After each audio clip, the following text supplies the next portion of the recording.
It look like Bria Hartley just got instinct from her, bro. She out for the season. I'm here to tell you the most dirtiest player in the WNBA contract has been written, bro. And I'm here to tell you she's out for the season. Yes, you heard me correctly. Yeah, man, Bria Hartley. So Connecticut PR has released a statement. Bria Hartley is to miss the remainder of the season. Did Bria Hartley just land the nastiest hit of the WNBA season and get smacked by karma immediately after? Fans are fuming as Sophie Cunningham suffers a torn MCL in a collision that screamed, "Not accidental." New footage even shows Hartley smirking after Sophie went down, sparking fury. But here's the kicker. The very player accused of the dirty hit is now out for the season herself. Perfect timing? Or did the basketball gods just serve instant karma? This picture is going viral with Bria Hartley with the sinister grin, right? This malevolent look that's on her face right now. Clearly smiling after injuring Sophie Cunningham, man. The play never looked clean. Sophie Cunningham took the hit, collapsed, and grabbed her knee. No attempt to rise. Trainers swarmed, teammates huddled, and the arena went tense. No bounce back here. Sophie had to head straight to the locker room. Her reaction said it all. This pain was serious, and everyone knew it. Just the play that just occurred. That's like she tries to slide over right there, and Hartley just kind of falls and makes collision with that lower leg. You see her immediately grab it. And she went down hard and was clearly in a lot of pain. But what really ignited chatter wasn't just the injury, it was the image that followed. With Sophie still down, cameras caught Bria Hartley smirking. Call it a grin, a laugh, whatever. You could see fans read it one way, a player seemingly enjoying an opponent writhing on the floor. The frame went viral in minutes. Suddenly, the story wasn't just the hit, it was the intent. Oh, and Cunningham is down. My goodness.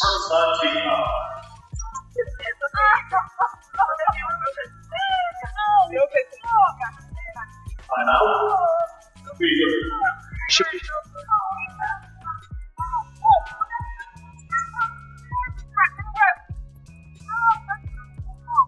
Scary moment as we went to commercial. Sophie Cunningham hit the floor hard, and she is being helped off the floor, heading back to the locker room. The accusation was simple. That's not how you react to an accident. Fans said the smile spoke louder than any press release. Once the photo spread, intent didn't matter. The perception stuck. Even Sophie's attempt to downplay it, claiming she was just in the wrong spot, barely eased the outrage. Fans could handle basketball being physical, but seeing someone seemingly enjoy another player's injury, that was untouchable. Sophie Cunningham, let's be clear here. Sophie Cunningham was targeted. Let's be very, very clear here. But Sophie Cunningham was flat out targeted by a dirty, dirty player. And this wasn't Hartley's first brush with criticism, which made the backlash sting more. The smirk landed harder because fans and the league had already noticed her flare-ups and physical plays.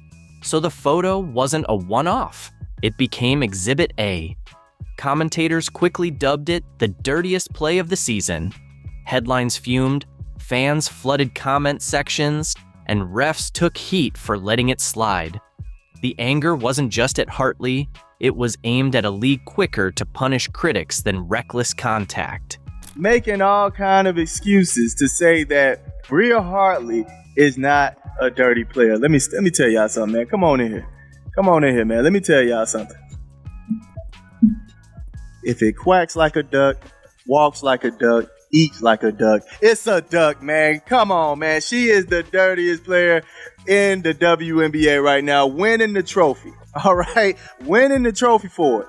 Don't sit here and try to tell me Bria Hartley is not a dirty player. By week's end, the debate had outgrown a single game. It was about credibility. Would the WNBA act or let it slide again? Hartley's smirk cemented her image. The snapshot told a story fans already believed. And the unsettling part? This wasn't new. Was Sophie Cunningham just the latest frustrated victim of Hartley's reckless style? That was the question buzzing online. One bad play? Hardly. The receipts this season show a pattern. Hartley isn't unlucky. She keeps landing in these low-light moments. Atkins, 7 to shoot. Cardoso rolls, catch. Cardoso over the top, can't get it. Reese fights for the rebound, and a foul, and this time gets a little chippy, and a shove on Nelson Adota. And listen, this arena, typically we'll see some ringside fights. Earlier this year, during a dust-up with Angel Reese, Hartley didn't just play hard. She grabbed Reese's hair mid-rebound. That swipe wasn't subtle, and Reese's reaction made it obvious. The clip spread fast, adding to Hartley's growing reputation. Next up, Rebecca Allen felt the shove, sparking more finger-pointing. None of these incidents drew major penalties, but stacked together, it became clear. Sophie Cunningham wouldn't be the last. So Mike put this up about an hour ago. He said to all of those defending Bria Hartley, look at what she liked on Instagram. Emo, she's the dirtiest player in the league and should be kicked out. Most recently, Sophie Cunningham has been hurt with the knee tear and is out for the season. Look at this. Look at this. Now, Bria is the definition of consistency. Now, this is her liking this. This is her liking this post. Y'all see that? Breezy, 1-4, and others. Bria is the definition. She's liking this post. Look at this. Death taxes and Bria Hartley always being at the scene of the crime. Now, that's her choke slamming Angel Reese. And that's when it boiled over. Fans weren't buying isolated accidents. They saw a pattern. By the time Sophie went down clutching her knee, Hartley's season-long trail was clear. The smirk couldn't be dismissed as a fluke. People remembered the Reese hair grab, the shove on Allen, and now a collision that took out one of Indiana's toughest. Indiana Fever fans wake up pissed off today. Pissed off. Not only are we getting assaulted, but they're smiling about it. This is the 6th time they smiled, laughed, and cheered on our Indiana Fever players getting assaulted, getting injured. And it pisses me off. The anger skyrocketed because officials seemed blind. Fans blasted refs for letting brutal contact slide one game, then calling petty fouls the next. No consistency. That fueled the idea that referees were complicit, letting Connecticut's physical play run while players like Sophie suffered. Add in that Sophie had been fined earlier for criticizing refs, while Hartley faced nothing despite repeated hits, and the double standard was glaring. Even Sophie's family joined in. Her sister Lindsay and mother Paula questioned why the league wasn't protecting players. It wasn't just fans. It was family calling out the WNBA, echoing what Fever supporters already felt. If the league stayed silent, players would keep getting hurt. Maybe you should focus her sister. Maybe you should focus less on fining players for commenting on your poor officiating and more about hiring officials that are capable to call a consistent game and protect your athletes. Pathetic. Praying for you. The only good thing positive surrounding Sophie Cunningham coming out of this game, she looked in good spirits in the locker room. Meanwhile, Sophie kept showing the grace that made her a fan favorite. Even after the injury, she refused to bash Hartley, saying she held no ill will and still considered her a friend. That contrast only elevated Sophie's image. While fans raged online, she stayed calm, highlighting the gap between the villain and the player who kept her dignity. Then, in a twist no suspension could match, fate sidelined Hartley entirely. Off the court and out of the spotlight, the focus shifted back to Sophie, whose resilience became the story everyone wanted to follow. Bria Hartley deserves zero benefit of the doubt. And Sophie Cunningham's family not too happy. I believe this is Mama C. Hartley is a disgruntled player having trouble everywhere she goes. She's playing mean and plays out of control. Looked out of control to me. Bria Hartley's season-ending injury made headlines. But that's only the surface. The true story is Sophie Cunningham. Her grit, her honesty, her refusal to let critics dictate her narrative. Even sidelined, she transformed a brutal moment into fuel. And the fever? Kelsey Mitchell keeps delivering massive scoring nights. Lexi Hull shows calm, steady leadership, and Aaliyah Boston battles relentlessly inside. Add Caitlin Clark back to the mix, and suddenly the playoffs feel wide open. The league may have failed to protect Sophie, but Indiana isn't waiting for a savior. They're already scripting their own comeback.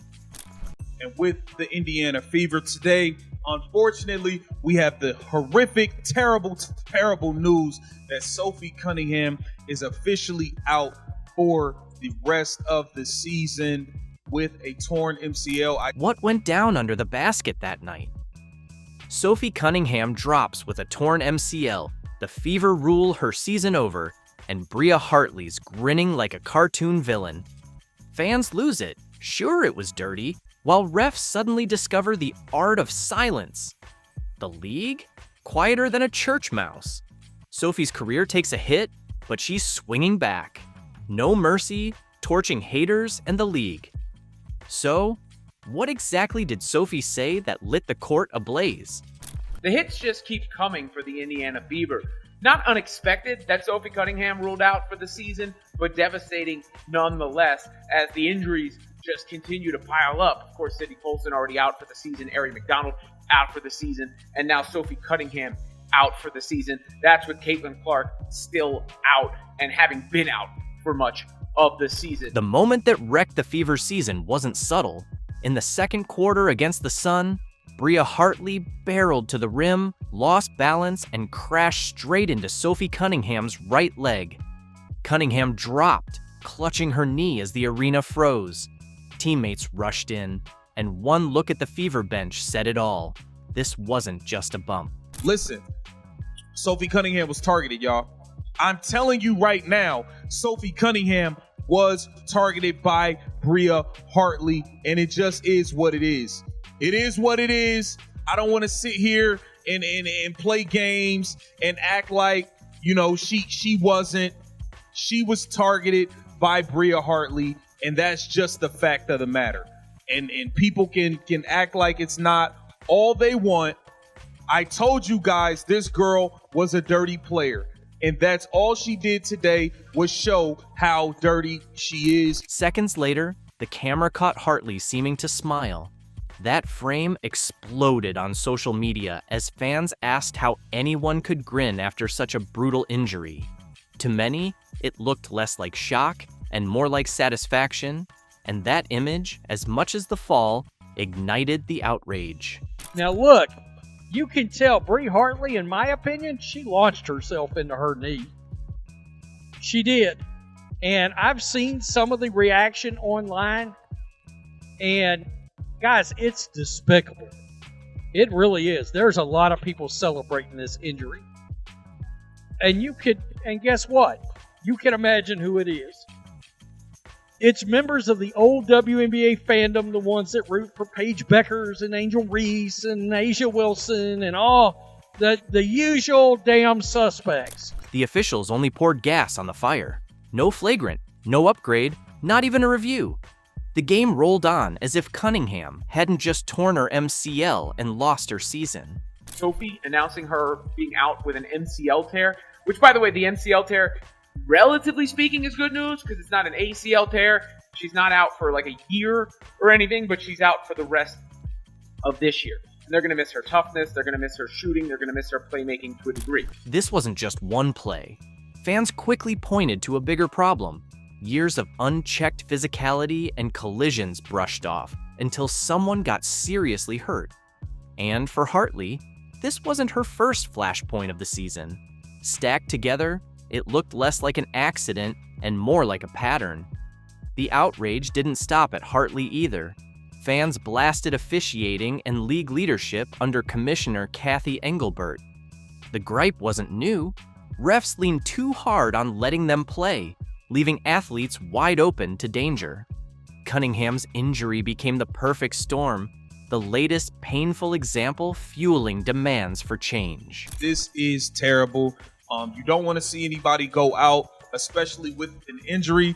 And Sophie Cunningham has been kind of like the heartbeat of this team with Caitlin Clark being out. She's like the first player we actually seen come out and stand up for Caitlin Clark and have her back.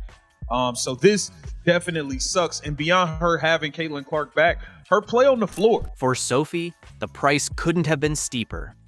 A day later, tests confirmed the fear. A torn right MCL, season over.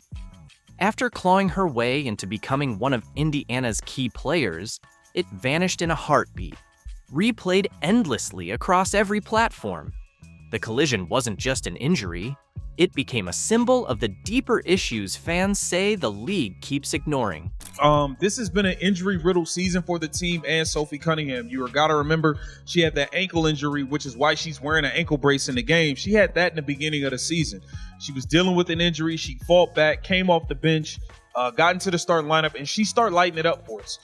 She was knocking down the threes. She was bringing that energy, and us fans wanted her to get more shots, and we were upset at the fact that she's standing around wide open looking for the ball, and she's just not getting the ball on a lot of these possessions. In the days after the injury, Sophie stayed silent, still processing, but her family didn't. Her sister Lindsay went straight at the WNBA, blasting refs and saying the league cared more about fines than safety, a critique that echoed what fans were already shouting. Their mom, Paula, piled on in a now-deleted post, calling Hartley reckless and out of control, hinting it wasn't her first offense. Those posts gave a raw glimpse into Sophie's circle and shoved fresh pressure onto officials and league leadership.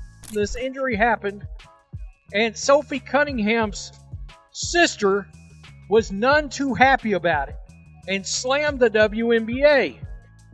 Maybe you should focus less on finding players for commenting on your poor officiating and more about hiring officials that are able to call a consistent game and protect your athletes. It's pathetic. Praying for you, Sophie. That's Lindsay. That's her sister. Well, her sister made this comment, and it brought out the scumbags. When Sophie finally spoke, her tone was completely different.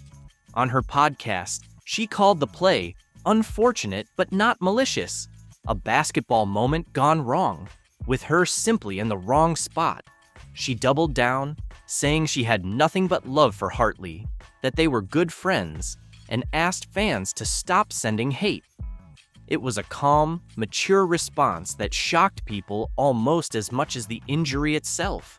From someone sidelined for a whole season, it showed perspective that clashed with the narrative fans had built online. I know Bria, and I'm actually really good friends with Bria, and I have been waiting to get on the pod and so we could talk about this because I did want to tweet it out, but I don't think that there was no ill intent. I think it was basketball play. I was just in the wrong spot at the wrong time. She fell. Like, there's no way that she would go in there and potentially try to hurt me. And so I have nothing but love for Bria. And I even told my mom because she tweeted something. I was like, no, Mom, I get it. But I promise you that I was like, Bria and I are super cool. And she would never try to hurt me because there are some girls that I think might, but she wouldn't do that. And so I have nothing but love. And so I hope people stop giving Bria some heat because I don't think she meant to do that at all. But Sophie didn't stop there. In that same podcast, she pivoted to a bigger issue, accountability. She linked her injury to a pattern of refs missing dangerous plays while still slapping players with fines for speaking out.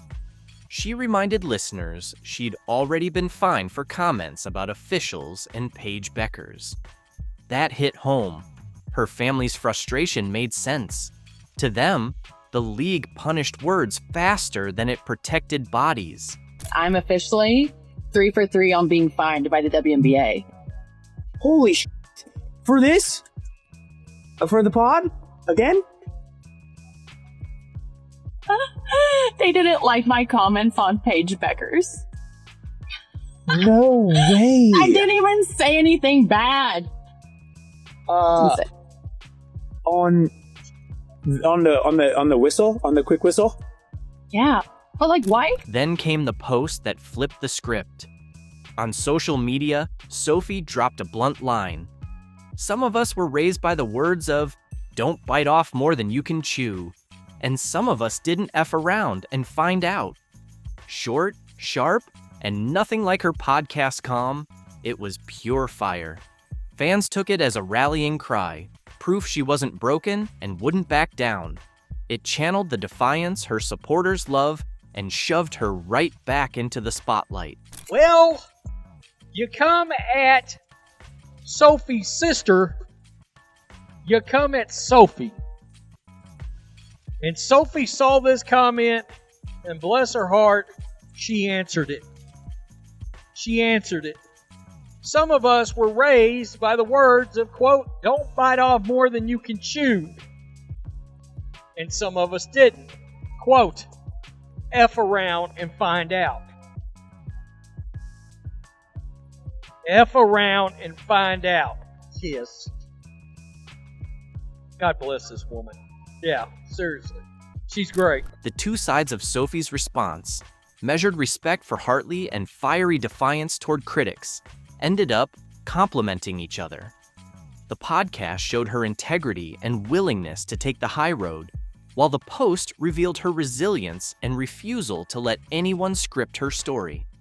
Together, they framed her as an athlete balancing perspective with passion, refusing to be defined by victimhood, even in one of her toughest moments. Still, one question lingered. Was the collision truly an accident, or part of a bigger pattern in Hartley's play that the league had long ignored? Sophie Cunningham owned J.C. Sheldon from the same game that Marina Mabry did the massive body slam into Caitlin Clark on. She still owns J.C. She still owns J.C. Sheldon. And what's great is she's got a great sense of humor about it, and she's not shy about it. I mean, what are they going to do? Sophie Cunningham turned the WNBA into her personal mic drop show, aimed straight at J.C. Sheldon, the one who got grabby with Caitlin Clark. She didn't whisper. She performed it, gifted it, and signed it. This is kind of crazy. This one is kind of crazy. When you get Sophie Cunningham to sign a J.C. Sheldon rookie card with property of, that is crazy. That is crazy. Property of Sophie Cunningham. Here's the reality. When your teammate is Caitlin Clark, a sellout machine, ratings cheat code, and magnet for cheap shots, you either protect her or become background decor. Sophie Cunningham chose door one and slammed it shut. This goes back to that circus game where Marina Mabry went full NFL and trucked Clark after the whistle. But even before Mabry's audition, J.C. Sheldon tested the limits and had Fever fans wishing the WNBA came with a penalty box. Third quarter we go. They're trailing by 10. Keep an eye on her and J.C. Sheldon. Clark trying to back her down.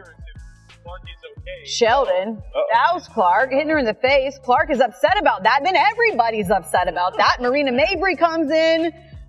She decks Clark, tempers flaring on both sides. Sheldon, already building a rep for accidental bumps on Clark, added another. Sophie didn't file a complaint. She put it on her to-do list.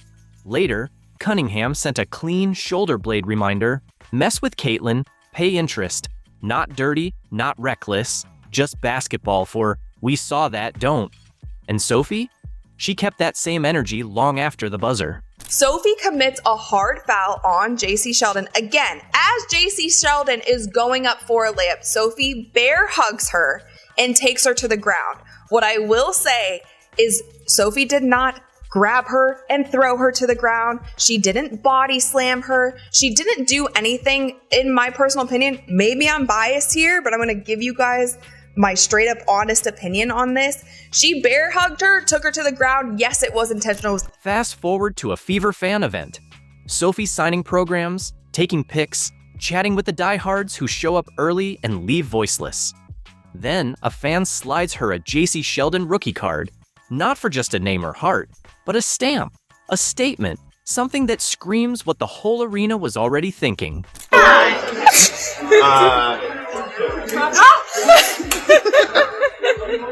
She's the problem. She is the problem. Sophie grabs the card, pen ready, and scrawls, "Property of Sophie Cunningham. Not a doodle, a declaration. Press our star? Here's the bill. It's also a league-wide memo. Indiana's got an enforcer, and her paperwork's airtight. Sheldon, you've been officially served." Sophie Cunningham would take her rightful place as the Indiana Fever enforcer, and I believe took the first step to her becoming the second most popular player in the WNBA. Sophie Cunningham is everywhere. Barbie's walking in. She's the best looking woman walking into these WNBA arenas. I mean, black belt Barbie, anybody? Black belt Barbie. The clip hits social like gasoline. Lexi Hull cracks up beside Sophie while fans lose it. A perfect mix of rivalry, humor, and raw competitiveness. The kind that actually builds culture. It wasn't staged, it was pure Sophie. Sharp, funny, crystal clear. And she didn't backpedal. No, just kidding, no notes app apology. She leaned in. That's what you want from an enforcer. Consistency. Gretzky had one, Jordan had plenty, Kobe had guys eating technicals, Curry has Draymond. And now, the WNBA's biggest star has Sophie Cunningham. Protector by choice, shooter by trade, part-time notary for rival guards. Sophie Cunningham has been Caitlin Clark's biggest cheerleader and defender. And it literally pisses me off when people are like, she's not the face of the league. Who would be? What? When people try to argue that she's not the face of our league, or if our league would be where we're at without her, you're dumb as You're literally dumb as The sad truth about this video we just watched is she is the first WNBA player I have seen to openly say this out loud, publicly, and not be ashamed in declaring it. Here's the twist. Sophie isn't some bench warmer collecting fouls. She's scoring big, dropping 15, 18, 20 points while others are still blinking. Against Phoenix, she delivered 18 on command, while teammates looked lost. Enforcer energy is fun, but enforcer energy plus production? That's how you win memorable games. Caitlin Clark is the reason we have been talking about the WNBA. Hate it or love it, it's true. I don't believe that Caitlin Clark necessarily wants that title that everyone has been giving to her. I think she just wants to be appreciated. And Sophie Cunningham, she just seems like such a real one, such a good friend. I think especially with women, especially elite level athletes, there's a lot of people, women, who will kind of stab you in the back. There's a lot of jealousy, a lot of resentment, especially when you're good. But Sophie just seems like such a girl's girl. I really, really like her. Maybe Caitlin Clark should do the next American Eagle campaign, or Sophie Cunningham. When Sophie wrote Property of Sophie Cunningham, it didn't feel petty, it felt earned. Fever fans roared because it wasn't just one bump or shove. It was a season of non-basketball contact finally getting a public return address. A teammate was saying, "Our star isn't running solo anymore," and saying it with ink, not emojis. And what do you guys think? Do you guys think this means anything? Like, obviously, when you get a Sophie Cunningham to sign a Jace Sheldon card, I think we should see that more in sports. The dominoes fell perfectly. The autograph went viral. Fever fans embraced it, Clark's Army saved it, even neutrals shared it. Then, the bigger story emerged. J.C. Sheldon, drafted by Dallas, bounced to Connecticut, traded to Washington, wasn't making headlines for scoring or defense. Her biggest story? The guard who tried her shot on Caitlin, and the guard claimed by Sophie Cunningham. This is hilarious. It really is. Indiana Fever star takes humorous jab at Caitlin Clark villain. You gotta love a Iowa Hawkeyes Wire headline. That's really good. That's J.C. Sheldon. Congratulations. That's all you're known as. The chick that was mean to Caitlin Clark. That's your legacy. I don't know what else to tell you. I mean, you've been traded, and I don't think you're much of a basketball player. The clip hit, and Fever Nation lost it. Not just a joke, it was a line in the sand. You don't make your name off ours. Sophie's edge, swagger, and production make her the team's MVP after Caitlin. Deep threes, taking charges, flashing grins, signing rookie cards. And somehow, you get the feeling this is only the beginning. So it looked like Bria Hartley is going into hiding. It looked like Bria Hartley is running after news broke about Sophie Cunningham being out for the season. The season collapsed in an instant, Sophie Cunningham clutching her knee, Hartley smirking as she walked off. Indiana confirmed an MCL tier, ending Sophie's season. Her family demanded league action, while Hartley's viral smirk sparked outrage. Suspension? Dirty play? This picture is going viral with Bria Hartley with the sinister grin, right? This malevolent look that's on her face right now. Clearly smiling after injuring Sophie Cunningham, man. The lasting image wasn't Sophie on the floor, it was Hartley's grin. As trainers arrived, cameras froze on that frame, which spread across social media, overshadowing the collision and fueling claims of intent. Play that just occurred. That's like she tries to slide over right there, and Hartley just kind of falls and makes collision with that lower leg. You see her immediately grab it. And she went down hard and was clearly in a lot of pain. The game was tight until Hartley collided with Sophie's planted leg. Sophie went down, arena silent, but online attention fixated on Hartley's reaction, replayed in viral highlights. Oh, and Cunningham is down. My goodness.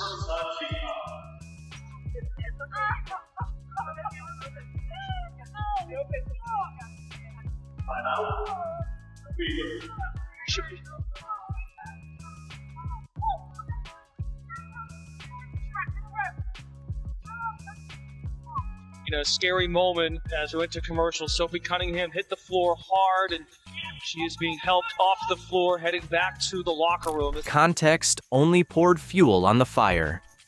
Hartley's reputation already trailed her. Ejections for rough play, run-ins that crossed the line, and most notoriously, a hair-pulling clash with Angel Reese. Fans didn't need much convincing to question her intent. Atkins, 7 to shoot. Cardoso rolls, catch. Cardoso over the top, can't get it. Reese fights for the rebound, and a foul, and this time gets a little chippy, and a shove on Nelson Adota. And listen, this arena, typically we'll see some ringside fights. So, when that smirk flashed on camera moments after Sophie's injury, Hartley's past clashes came rushing back. Fans saw not an accident, but a pattern, even without any official word on intent. So Mike put this up about an hour ago. He said to all of those defending Bria Hartley, look at what she liked on Instagram. Emo, she's the dirtiest player in the league and should be kicked out. Most recently, Sophie Cunningham has been hurt with the knee tear and is out for the season. Look at this. Look at this. Now, Bria is the definition of consistency. Now, this is her liking this. This is her liking this post. Y'all see that? Breezy, 1414, and others. Bria is the definition. She's liking this post. Look at this. Death taxes and Bria Hartley always being at the scene of the crime. Now, that's her choke slamming Angel Reese. The injury changed everything. This wasn't a scare Sophie could shake off. Tests confirmed an MCL tear, ending her season. What might have been brushed off as routine contact instantly became a flashpoint for bigger questions about safety and accountability. Sophie Cunningham, let's be clear here. Sophie Cunningham was targeted. Let's be very, very clear here. But Sophie Cunningham was flat out targeted by a dirty player. Before the league acted, Sophie's family spoke out. Lindsay's post on X criticized weak officiating and lack of protection, voicing frustrations players and fans had felt all season. Maybe you should focus her sister. Maybe you should focus less on fining players for commenting on your poor officiating and more about hiring officials that are capable to call a consistent game and protect your athletes. Pathetic. Praying for you. The only good thing positive surrounding Sophie Cunningham coming out of this game, she looked in good spirits in the locker room. Lindsay's words stung, recalling Sophie's earlier fine for criticizing officiating. The post highlighted the double standard, players punished for speaking out, yet dangerous contact went unchecked, exposing the gap between the league's promises and reality. Bria Hartley deserves zero benefit of the doubt. and Sophie Cunningham's family not too happy. I believe this is Mama C. Hartley is a disgruntled player having trouble everywhere she goes. She's plain mean and plays out of control. Looked out of control to me. Their mother, Paula Cunningham, called Hartley disgruntled and plain mean before deleting the post. Coming from Sophie's family, it hit harder than any fan outrage. Screenshots spread, making Hartley's reaction feel personal and fueling debate over intent, accountability, and league action. Indiana Fever fans wake up pissed off today. Pissed off. Not only are we getting assaulted, but they're smiling about it. This is the 6th time they smiled, laughed, and cheered on our Indiana Fever players getting assaulted, getting injured. And it pisses me off. Refereeing faced criticism too, not just for the collision, but for the delayed whistle. That night highlighted ongoing complaints about inconsistent officiating, with the Cunningham family's words underscoring the real risks players faced. Making all kind of excuses to say that Bria Hartley is not a dirty player. Let me tell y'all something, man. Come on in here. Come on in here, man. Let me tell y'all something. If it quacks like a duck, walks like a duck, eats like a duck, it's a duck, man. Come on, man. She is the dirtiest player in the WNBA right now, winning the trophy. All right? Winning the trophy for it. Don't sit here and try to tell me Bria Hartley is not a dirty player. As the uproar grew, eyes turned to the top. Commissioner Kathy Engelbert and the league office faced calls for clearer protections and accountability. Media framed it as a broader debate on safety and leadership. Meanwhile, Indiana still had to finish the game, a stark reminder of how a season can pivot in one night, not just from loss, but from the resilience that followed. I'm so proud of you. I'm proud of you too. I'm so proud of you guys. I know that sometimes it sounds like just a word when we talk about being resilient, but it's not, man. It's how we live. It's how y'all live, and it's a tribute to you. It's a tribute to your connectedness, your togetherness, your toughness, your mindset. You never give up gritty attitudes. Like, that's what it takes. That's what it takes. And Indiana's night didn't just continue, it transformed. With Sophie out and Caitlin Clark sidelined, the Fever seemed doomed. Yet they battled back, turning a thin bench into a record-breaking comeback that stunned the league and left the arena unforgettable. we will never be counted out, because that is worth gold. That is worth gold. Kels, goddamn baby. Put us on your back. Oh, big time. At halftime, Indiana trailed by 21. Offense stalled, defense lagging, and broadcasters called a blowout. In the huddle, the team regrouped. Kelsey Mitchell erupted for 38 points, 34 in the second half, with 6 assists, turning deficit into hope and carrying the team's heart without Sophie or Caitlin. Assassin Kelsey Mitchell has a new career high.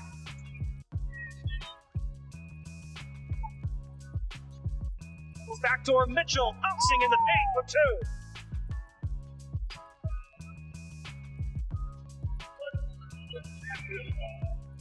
Kelsey Mitchell, the big is matched up. Mitchell squeezing through for 2 and the foul.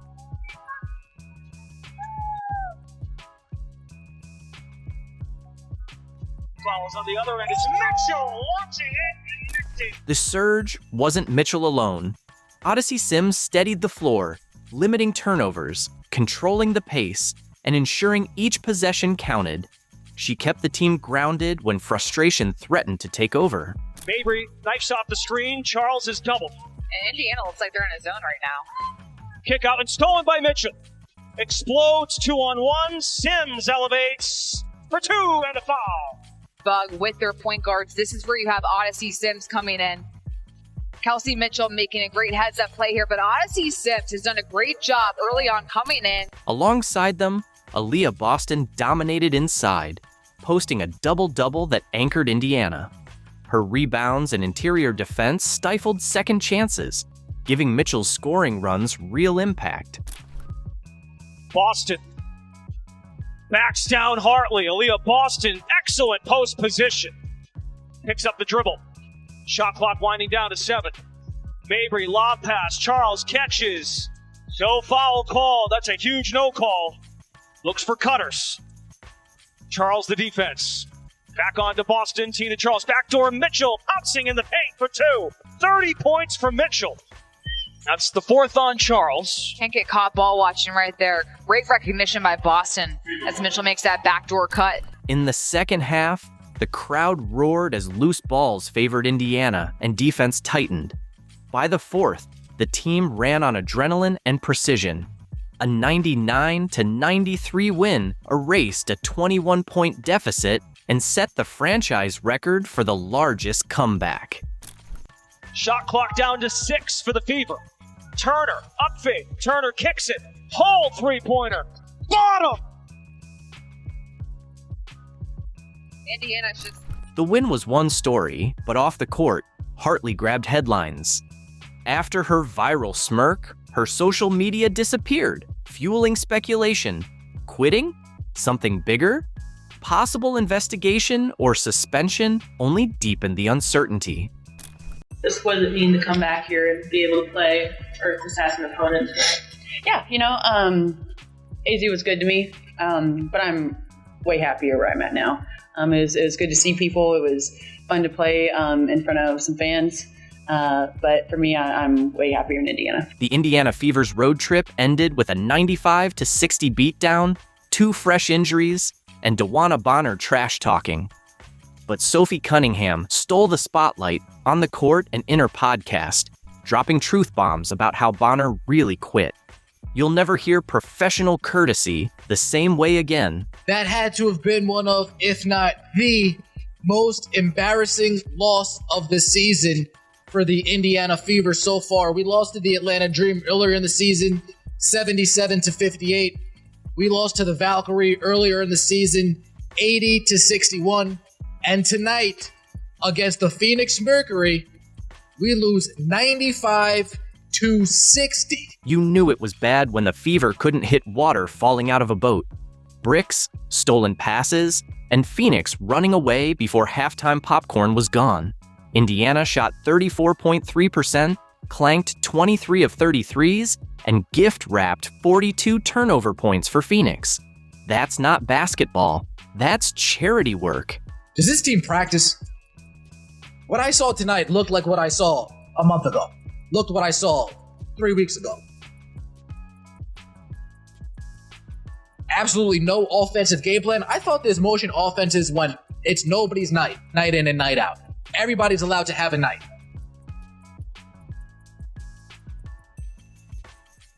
If Kelsey Mitchell doesn't play well, it needs miraculous efforts from the rest of the team to pick this up.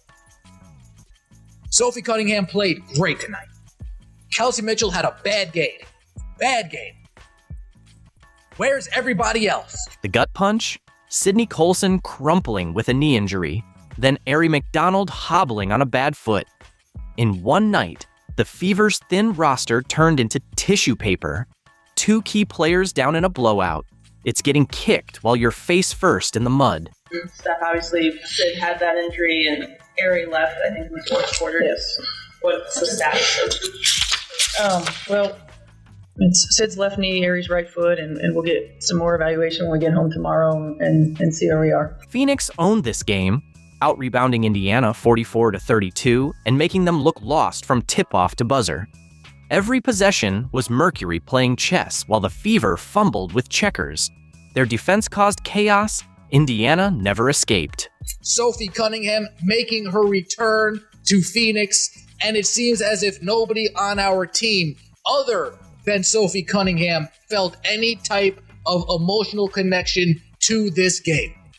DeWanna Bonner just got done doing your team absolutely dirty.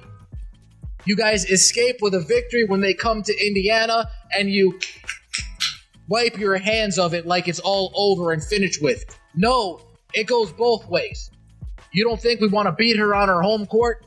You don't think we want to get a W for Sophie Cunningham, making her return to the team that she spent her whole entire career with up until this point? Sophie Cunningham was the lone Fever warrior, scoring 18 on sharp shooting while her teammates searched for a pulse. She fought to keep the blowout from getting uglier, but one player can't beat an entire squad. Softly, top shot. Wasn't square, and here comes Indiana. Cunningham, another three. Oh my goodness, Sophie Cunningham! This game meant just as much to Sophie Cunningham as it did to the Indiana Fever when DeWanna Bonner made her return. The only difference is nobody on the Indiana Fever had Sophie Cunningham's back this time around. Sophie Cunningham was the only player trying hard. The only player giving effort, play in and play out. The only player getting into it with Alyssa Thomas, getting into it with DeWanna Bonner, getting into it with Kalia Copper, while everybody else just mailed it in. This game was embarrassing, folks. The arena was a funeral for Fever fans. Frustration in the stands, while Phoenix celebrated like it was Game 7. This wasn't bad luck. It was a full system meltdown exposing Indiana's paper-thin depth. Then came the post-game fireworks. DeWanna Bonner, fresh off 23 points, roasted her former team and bragged like she just scaled Everest. Do you see that? DeWanna Bonner hit her first 3-point shot in about 6 months and runs down the floor after losing her starting spot to Lexi Hull. Runs down the floor and calls Lexi Hull a bomb to her face. DeWanna Bonner is out here calling Lexi Hull a bomb to her face. Here's the real story. Bonner spent 40 minutes picking fights with Lexi Hull, mean-mugging after buckets, and getting chippy with Sophie Cunningham. This wasn't just basketball, it was a one-woman humiliation tour.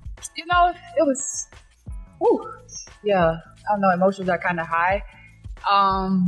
Honestly, it's just been a journey to get back to just being happy playing basketball again. Yeah, I'm just, the joy, trying to find that for a minute. Basketball was kind of like off the radar for me a little bit. I didn't know if I loved it anymore, like had a long conversation with Alyssa. So just to feel that again, feel that energy, feel this from that building was just amazing. And I feel like it was a game that I needed to, remind me like I love this. Coach Nate Tibbetts gushed about Bonner's fire, making it sound like she'd been storing up energy just to torch Indiana. Phoenix played like it was personal, not professional, and Bonner was the ringleader, pairing every bucket with a stare down and every stop with trash talk aimed at the Fever bench. Look at Bonner. And Cunningham's kind of got that innocent who me grin going, and nobody's buying it.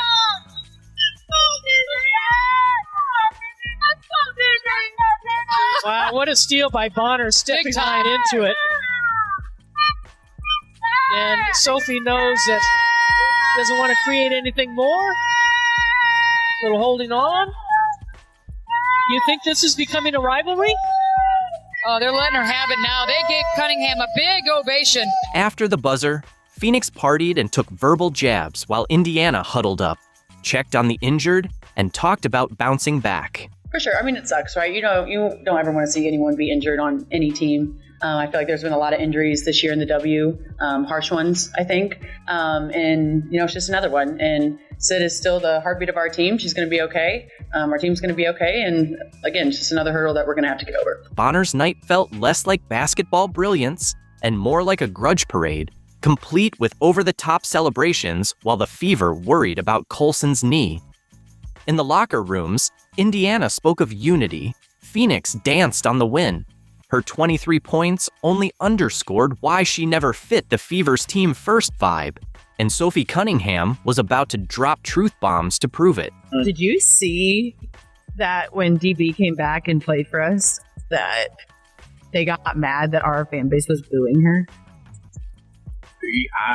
I don't believe in booing former players unless they left on like some you type shit. On her podcast, Sophie Cunningham finally spilled the truth about how Bonner quit the Fever, and it's uglier than anyone thought. She admitted Bonner's a Hall of Fame talent, but revealed the bombshell that rewrites her entire exit story. I like DB because like DB was one of my vets when I was in Phoenix, and then we gathered here into Indiana, and like it was kind of a surprise that she was signed to Indiana anyway. And so we'll take her in a heartbeat. Like she's a Hall of Famer, she's a hell of a basketball player, can score from anywhere on the court. Sophie revealed Bonner left mid-season without so much as a text to her teammates. Months of practicing, traveling, and bonding. Then poof, gone without a goodbye. But she got to Indiana and she just like really wasn't happy. And like I want people to be happy. So that's why I'm kind of like neutral on this one, which a lot of people are surprised about. She's towards the end of her career, so like she deserves her flowers. She deserves to be happy. But I also think that if you're gonna leave, like you're gonna have to expect getting booed. Like, was there explanation when it happened? No, not even privately. Yeah, I mean, okay, that's tough. And yeah, okay. Well, I did say what? Unless you leave on some fuck you type shit, and that's what that is. So yeah. Sophie stressed this wasn't about X's and O's. It was about basic respect. A simple goodbye text could have avoided all the awkwardness. But instead, the team got radio silence from a supposed veteran leader who vanished without honoring the bonds she'd built. Like, I'm still rooting for her. Like, I want her to end her career and be happy.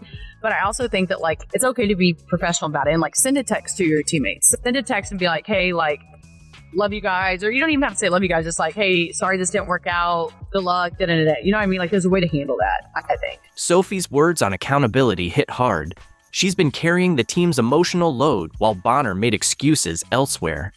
You could hear her frustration as she defined professional courtesy, not out of pettiness, but plain respect between teammates. I doubt Dewana Bonner had any idea that how dirty she did her teammates on her way out of Indiana would ever come out to light. But Sophie Cunningham said, hold my beer. I got a podcast. I got this platform. I'm going to speak my mind. I'm not going to toe the company line. I'm not going to protect narratives. I'm not going to follow agendas. I'm going to tell you how it all went down. And Dewana Bonner disappeared like a ghost. Sophie's revelation shattered Bonner's redemption facade, exposing it as nothing more than a petty revenge game against teammates she couldn't even text goodbye. It drew a bold line between those who battle through adversity and those who vanish when it gets hard. While Bonner basked in her hollow victory, Sophie, Lexi Hull, and the Fever's core embodied loyalty in its purest form. Sophie's 18-point stand in a blowout wasn't stat padding. It was proof of the relentless heart that forges champions. She could have quit. Instead, she fought to the final buzzer,